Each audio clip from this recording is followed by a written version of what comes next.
then founded in Britain to defend natural theology. The fact is that all along the line, Christians and scientists have been in dialogue with one another and not at all seeing science as opposed to the Christian faith. So this is not any kind of new movement or capitulation, not at all. This is a historical process, and we simply stand at the current edge of it. His second contention in the debate, what he tended to want to argue, was that where was God throughout human history? He really brought up the problem of evil a lot. And why in human history is God so late to the game? What about all the horrible things that people have been through prior to Christ and so on? So he had kind of a argument from outrage on what he saw as God being absent. It's not clear exactly what this argument is, Kevin. I'm not sure that Hitchens himself understands. Well, I called it an argument from outrage. I'm not even sure that would completely characterize it. I mean, for example, when I asked him in Dallas, I said, you say that God has delayed 98,000 years before sending Christ to humanity, and that this is very, very late in the game.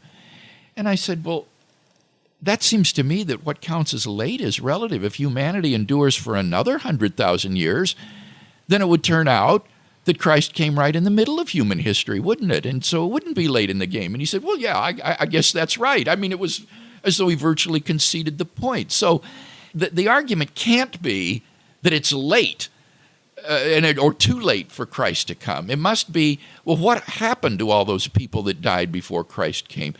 But gosh, Christians believe that God has always been active in human history, and we have a record of salvation history in the nation of Israel and how God has been preparing Israel for the advent of the Messiah.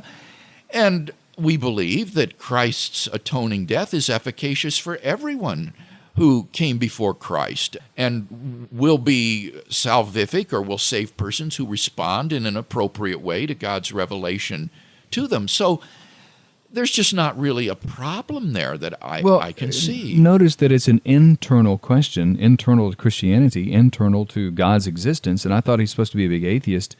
I mean, he's arguing, why is God, who apparently exists, so late? Now, the implications are that means God doesn't exist. But he's not really arguing for atheism. He's arguing an internal problem of God's timing. Well, that's very interesting, Kevin, because on this panel discussion, when Doug Wilson pointed out that Christ's death was efficacious for those who came before Christ, it's not as though these people were neglected or overlooked. Hitchens admitted, well, yes, that solves the problem, but I don't see any reason to believe in Christianity. Well, as you say, that just evacuates the argument of any significance then. The issue will be then, do we have good reasons to believe Christianity is true? And it will not be an objection to Christianity to say, well, God overlooked all those folks because he admits that on Christianity, they're not overlooked. So where's the argument? Where's the objection? I don't see it.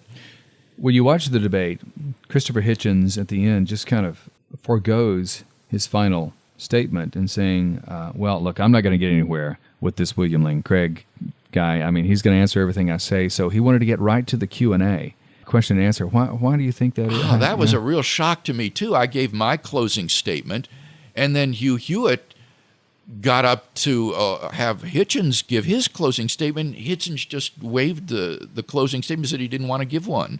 And so Hewitt then went to the audience directly for questions. It seemed as though Hitchens had just an attitude of resignation and almost passivity by that point. Well, he feels like he can handle the layman a little easier, I'm afraid. I mean, he does want to get that interaction so that he's more comfortable dealing with people who have less complex questions and so on. Now, I'm not going to accuse him of purposely punting to that, but again, it is a dependence on his rhetorical skill and his persuasiveness that he was going to at this point. He was unusually subdued in that debate. I don't know if it was because of the venue or what, but he didn't really get into his rhetoric until his rebuttal speech. And then he began to appeal to the North Korean dictator and these other examples of his purple prose, but by then it was really too late. And so I think by the time of the final speech, he was just ready to be done with it.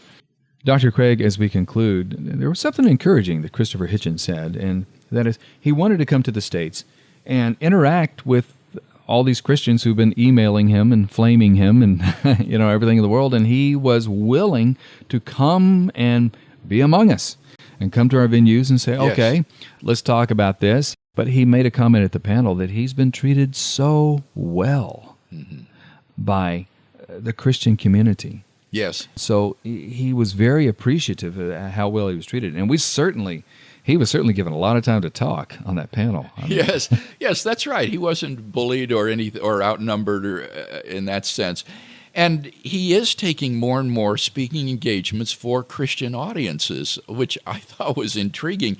The cynic in me thinks that, well, he's just discovered another source of big fat honoraria, and that the Christian community is willing to pay big dollars to get him to come. But on the other hand, there may be a genuine desire here for real dialogue with Christians, to hear what they have to say and to share his perspective. And I hope that that's his motive. Any comments on his book? Did you go through it, God is Not Great? I did not go through the book myself, Kevin, because I have to shepherd my reading time very carefully, or I can become distracted from the focus of my scholarly research, which is on a quite different topic. What I did do was I asked my teaching assistant, Joe Gora, to go through Hitchens' works and to find any passages in the books that would address any of the 5 arguments for God's existence that I typically use in my debates. And so Joe got back to me with whatever Hitchens might have said about the cosmological or the fine-tuning argument or the moral argument, and there just really wasn't very much there, frankly. He didn't address these in his books any more than he did in the debate. So I didn't read the book through myself, no. I just asked my research assistant to look for the important and relevant parts of it. Seems to be a rant against the religious right, and I find this quite often. People don't have a problem with God or Christianity or Christ, but they are afraid of the religious right and the theocracy, and that they're all going to come in our business and bedrooms, and we're not going to have any freedoms. And so if that's your beef, fine. But what does that have to do with whether God exists and whether Christianity is true? Boy, that's right. There are plenty of Christians who have a beef with the religious right as well, and they don't think that disproves the existence of God or the resurrection of Jesus. So we mustn't think that these political issues are at all essential to the truth of the Christian worldview. Absolutely. One final comment from you, Bill. Why are these atheist books such bestsellers? I guess because they would have an audience. I guess Christians and religious people would be curious about them. But Hitchens' book, along with the other so-called new atheists, have of late been very good on the bestseller list. Yeah, they have obviously scratched an itch in our culture, haven't they? And I think they have raised the consciousness of atheism in our culture in a way that Richard Dawkins, for example, said was his goal. And I'm not sure what to attribute this to, except for a kind of increasing secularism in American Western society that you already see in Europe and in Canada, for example, and now is becoming very vociferous in the United States. And this really struck a chord. Probably the attacks of 9/11, I think, poisoned many people's minds against fundamentalist religion, and Christianity got tarred with the same brush. And certainly these new atheists are guilty of lumping all religious believers together and condemning them all for the atrocities of these extremists. Dr. Craig, will there be a Dawkins debate? No. He has resolutely refused to debate, and he's been approached by very high-level folks who have set up previous events that he has done with John Lennox, and he's just adamant it's not going to happen. Thank you so much for listening to Reasonable Faith with Dr. William Lane Craig. One more time, if you would like to start a Reasonable Faith chapter in your area, information is at reasonablefaith.org. And by the way, if you appreciate the information that you get at reasonablefaith.org and you would like to see these podcasts continue and see us branch out even further, then be a partner with us. You can find out how when you go to reasonablefaith.org. Your financial and prayer support means a great deal to us. That's reasonablefaith.org, and we'll see you next time on Reasonable Faith with Dr. William Lane Craig.